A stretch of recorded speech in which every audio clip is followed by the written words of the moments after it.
Hello, Slicey Dicers. This is Brian with another knife video for you. Today we have a little thing. I came up with this. I mentioned it last night in the live chat. I've kind of been thinking about doing. You guys seemed pretty into the idea of me doing this, so here we go. These are. I picked 12. I stopped at 12. I could have gone a little bit farther because there are probably a couple more that are on the fringe of this, but these are my 12 never sells.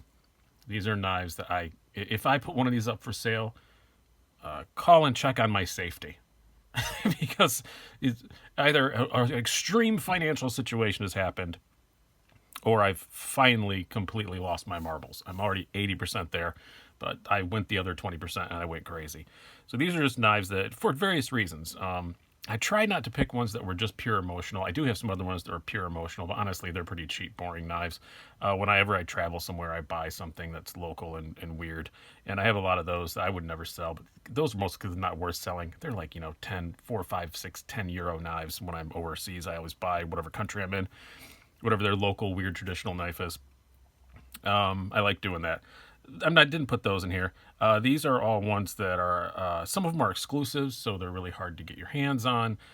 Some are ones that I waited a really long time for and had to jump through a lot of hoops to get. Some are just ones that my particular example is really, really good, and I don't want to take a chance on getting one that's not as good.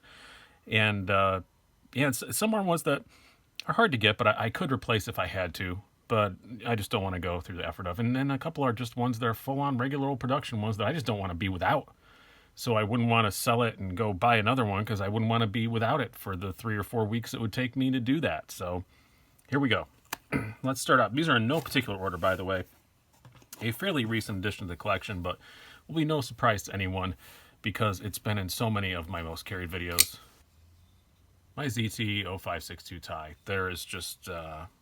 I can't fathom ever selling this. I really, really like it. If you guys are fans of the channel from what was it?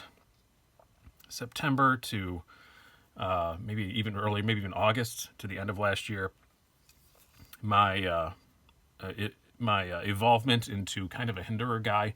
I got an 0393 Stonewash. I really liked that. I got an actual real hinderer, but I got the 3-inch. I should have got the 3.5. And if I bought the 3.5, I probably would have never bought this one. But I didn't. And then when it came around to get it, I sold my 3-inch to buy a 3.5, and I couldn't find the one I wanted. They weren't in stock. And then ZT released this with the titanium version of the 0562 tie, which is basically an XM18 shape. It's 90% an XM18, and it was $280 instead of the, I don't know, $400 or whatever for the one that I wanted of the XM18, maybe even more. I don't recall now, but 20 CV steel and just a great freaking knife. I really love it, and it has satisfied my Hinderer Jones for now. I will say someday I'll have an XM18 3.5 inch, and it would probably be on this list, but with the new tri-way pivot and all that. But I did hold one. One of my friends got one. I got to play with one, and this isn't as good. It's not quite. There's some little. It's just some just little details of the XM18 are better, but this is good enough. This is good enough to satisfy me, and I know what I paid for, and I don't mind abusing it and using it. If I got an XM18, I'd still keep this. It wouldn't go anywhere because it's $280. It's not cheap, but still, it's a regular production ZT. You're going to be able to replace it if anything happens to it, but this is one that, I could replace it. I could sell it and maybe make some money on it because I didn't pay full retail. But, I don't want to be without it. I don't want to be without it. So this is one that I would keep just because I don't want to be without it for a couple weeks or whatever it would take for me to go find another one. So that is the first one. Next up, we have a very new edition. I just got this a couple days ago, but I'd already handled the previous one. Somebody loaned it to me, and I finally got one of my own. This is on the list because of not just because it is an awesome knife, but it's also on the list because it takes a really long time to get one. I was on the waiting list for over a year. Got the email that I could order one last week. That's not what I did. I went up trading for one. Long story. I'm going to explain it when I do. The full video about this knife will be out tomorrow, by the way. This is the Monday the 4th. On the 5th, I'm going to have the full video out about this knife. But the North Arm Skaha with the carbon fiber scales. I loved this. I got loaned a G10. This is the Skaha 2, the newer one. I got loaned one with the G10 scales, and I really liked it.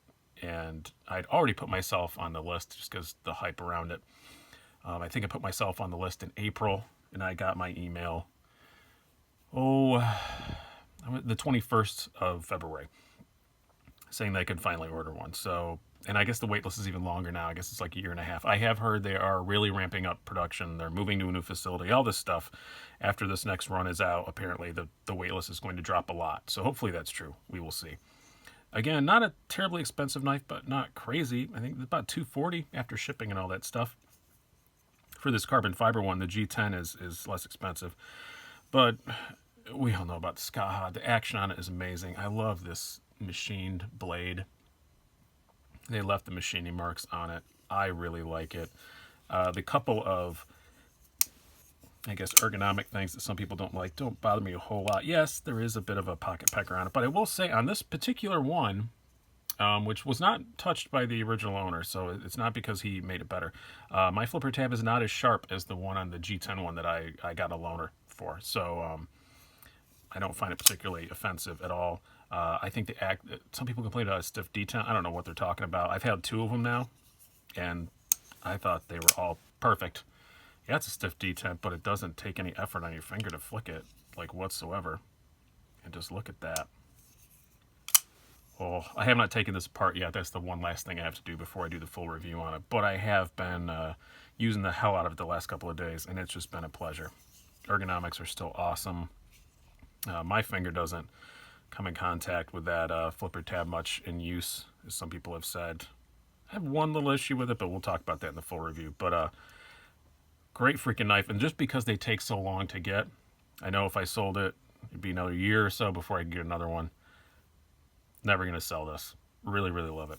It's fantastic. Unless the earth cracks in half, that's the only way I would sell it. Next up, this is a full production knife that is sold out right now, but it'll be back in full production swing soon. But this is another one I never sell, is my Spyderco Para. Why is that? This is an example of one of those that I say, I just got an awesome one.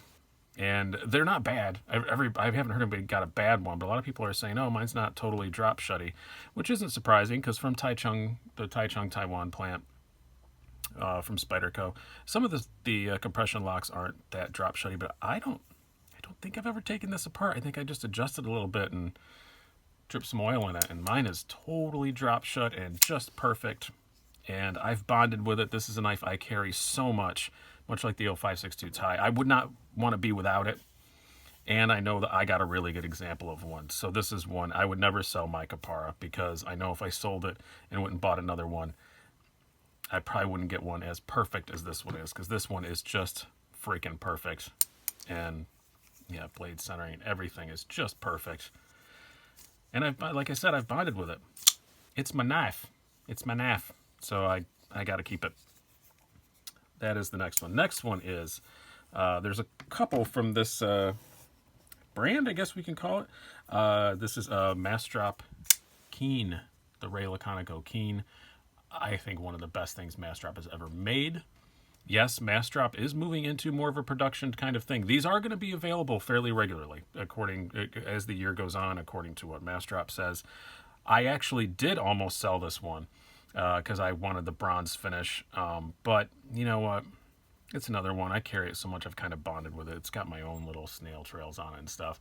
I think if I ever did fully get sick of this finish, because it does scratch up pretty easy, I'd send it off to somebody and get it changed rather than buying another one.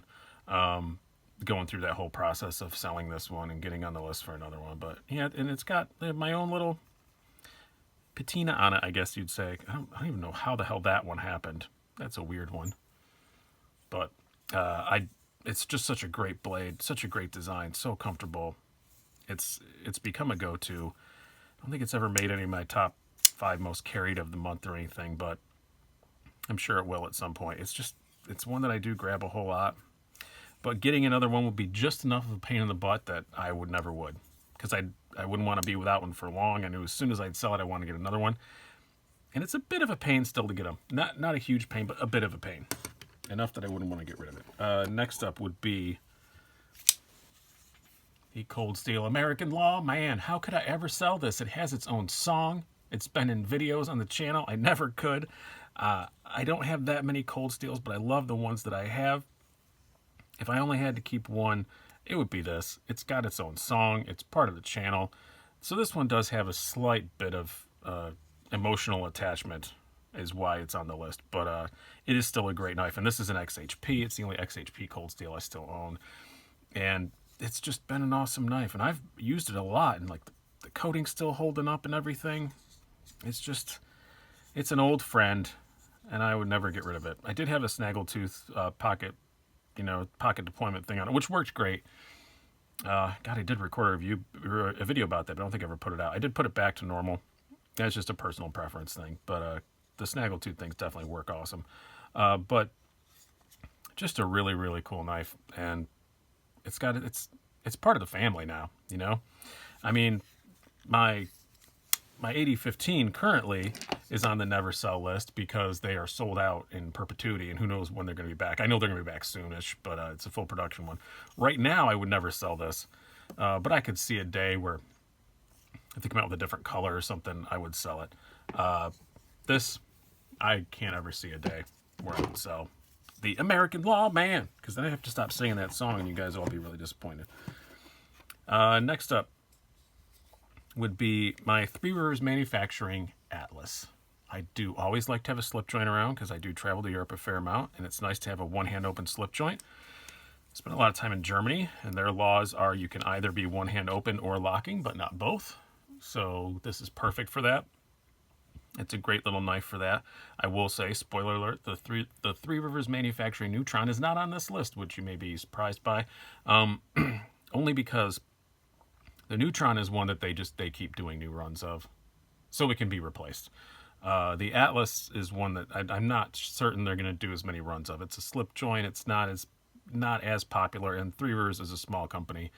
I could see this not getting prioritized. Excuse me, not getting prioritized as much as the Neutron. So I have a lot more confidence in getting a new Neutron than I do of this. So that's why this is on the list. S35VN, super sharp, super slicey, and just a great little knife. And it's one of my favorite small knives. Locking, non-locking, anything. Nice deep carry clip. It's just one of my favorite small knives I've ever handled. So that is on the never sell list for sure. Next up, a totally production knife. Spyderco Sage 5. Completely production. Another Taichung, Taiwan one. You can get them everywhere. They're not hard to find, but I wouldn't want to be without it. If I sold it and wanted to buy another one, I wouldn't want to be without it. I mean, I do live in an area where sometimes I have to carry a 3-inch blade, and this is my go-to for that.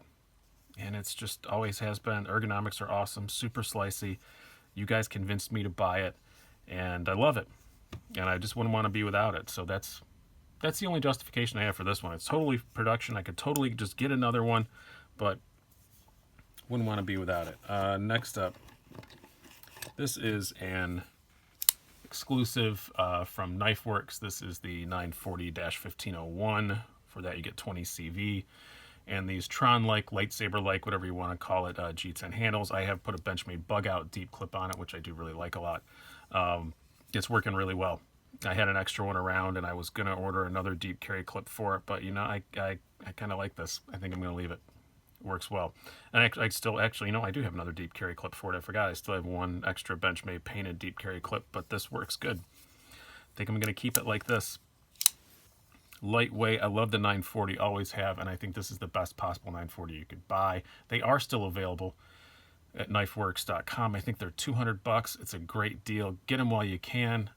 I'm sure that they're going to come out with another exclusive, but I have heard that that's once these are gone, that's the end of this one. Then we have to wait to see what the next one is. So the only way I would sell this is if the next one's even better. If the next one doesn't have the Tron, I'm not a big fan of the blue. If the next one is more of a plain color, that's the only way you're going to see this one up for sale. If it's still 20 CV and it's got plain color M390 or whatever equivalent is, that's a conceivable way this could be sold. But if it's not, which I kind of don't think it is, I think they're going to do something crazier. I love this thing. My favorite 940 I've ever had, and I always want to have a 940 around. So this is currently on the never sell list. Next up, we're also in the harder to get category. This is the Doug Ritter RSK Mark 1 G2 made by Hogue Knives M390 blade. This is, again, a KnifeWorks exclusive. I believe, someone correct me in the comments if I'm wrong. I'm positive it's a KnifeWorks exclusive right now in my mind. But just a great knife, and another one that takes a long time to get. People are getting them now, but a lot of people waited months. I bought this secondhand, and I got it. A friend of mine, LTK, got it super quick, and I got it from him super quick. And everybody's like, how did you get that? And it's like, I don't know, I bought it secondhand. But they're still waiting. I know a lot of people are still waiting. And for that fact, I would never get rid of it anytime soon. I do love I did a comparison between this and the Benchmade Super Freak. This narrowly won. The Super Freak currently, I do have it sitting right here, is also currently on my never sell list, but it won't be forever. They're out of stock everywhere right now. But once they're back in stock, I wouldn't put it on my never sell list, except for that it's first production. So this is one that if I really wanted to expand the list to like 15, it would have been on the list. It's currently never sell, but who knows? We'll see.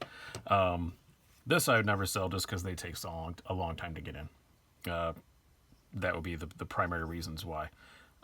Just really great knife. You guys all seem to like it, and I like it a whole lot. So, and next up, the Boost Blade Smoke. This is another one I chased for a year. Boost kind of makes these when they feel like it, is what it feels like. I know it's not that. I know they think more about it than that, but they come and they go. This is the latest one, the M390 full titanium one you can get from Boost. At the same time, they released one of Blade HQ exclusive with carbon in the M390. I ordered mine direct from Boost, not knowing the carbon was coming, but I'm happy that I got this one. The carbon one just doesn't make the wacky sounds that I like. And front flipper, I like my front flippers. I don't want to have a collection full of them, but I do like having a few around. And it's just a fantastic freaking knife. It's really, really good. Not the most awesome slicer in the world, but it's not bad. And the blade stock's surprisingly thick. And it wasn't too expensive, $220. So it's not something that, like, you know, I'm thinking, oh, I could sell it for $600. If this cost $600, it'd probably be gone. but for that price, yeah, I can live with it. I can live with having it stick around for a bit. Really, really love this thing. And I carry it a whole lot. It's become kind of my default gents carry, even though it's a very big, scary knife when you flip it open. But still, it's just so slim and nice in the pocket when you're wearing slacks and all that kind of stuff. I really, really do like it. Next up, another Massdrop knife. This is the Dow. Why would I not sell this? You can go back to watch the comments about the Keen, and that would be the same thing. It's one of my favorite things they've made. I love the ergos on it. It's just a really well-designed knife, Ferrum Forge. I really like the configuration that I got on this one. Kind of the opposite of the Keen. The only thing with the Keen is I kind of wish I got another configuration. But this one, I really love what I got. This circuit board, I wouldn't change a thing. And it's comfortable in hand. It's a great knife to use. And I know if I sold it, it would be a pain in the butt to get another one. It would take a long time. And I'd probably fall in love with something else and not replace it. So I don't want to do that because I really do like it. Every time I carry it, it is just a joy. Man, I can't flip anything with a stupid tripod in my way. We're going to Spidey flick it. That's easier. Yeah, this is one I also on the never sell list. Just because, again, don't want to wait to replace it. Now, the next up, I'm going to do two at once. These are the last quote-unquote one, but it's really two. Because they're kind of almost two of the same thing. You have your Spyderco Para Military 2 and Para 3 in the Knife Center exclusive with the polished G10 and the crew wear. Why would I not sell these? Well, they're exclusives. Can be really hard to replace. Knife Center does usually do more than one run, so maybe they'll be back again, but I don't want to count on that. This one, I got up in the morning, the time that you had to log on to get on it, and I was sitting there hitting refresh and got it the last second. And I rarely chase knives like that. The little Spyderco exclusives. I don't usually do that, but I love crew wear. And if there was one thing I didn't like about the PM2, it was I thought the G10 was just a bit too grippy. This is polished. Some people say it's too slick. I think it's perfectly fine because you're locked in there so well. So that's why, and I love this knife. This is my favorite PM2 I've ever had, and I've had a lot of them, and this is by far my favorite, and I can't be without a PM2, so never going to sell this. Never going to happen. This one, the Para 3, same configuration, but it is a later. They did this one later, and the G10's a little bit different. It's not quite as polished, and this was donated by a viewer. By far the coolest present I've ever gotten from one of my viewers, and I freaking love it. And I don't love the Para 3, but I love this one. This is like it's got enough of my taste that it bumps it up to where I do actually really like, and I do actually carry this a lot. Not with this pocket clip though. I had this in a video a while ago, and I have not changed the pocket clip back. That's the only reason why it has a stock clip. I do have a Casey Lynch deep carry clip for it, but really, really nice knife. It is definitely a good user knife. I get why you guys love them so much. I've never been quite as much of a fan of them except for this configuration. As again, I love crew wear, and I like the slightly less slick, or slightly less texturized G10. So there we go. That's it. These are my never sells. I'm not going to make this a tag video, but if other people want to do it, then cool, and they can let me know, and I will add it on. But this was just kind of, ooh, as I throw something across. This was just, God, that was awful, Brian. What are you doing? What are you doing, you moron? I didn't damage anything. I'm going to leave that in there. It's for your little private blooper reel if you're trying to make blooper reels of me. Yeah, I just had slickery hands there for a minute. Anywho, been rambling now. Hope you guys have enjoyed this. I've been Brian. Have a good one.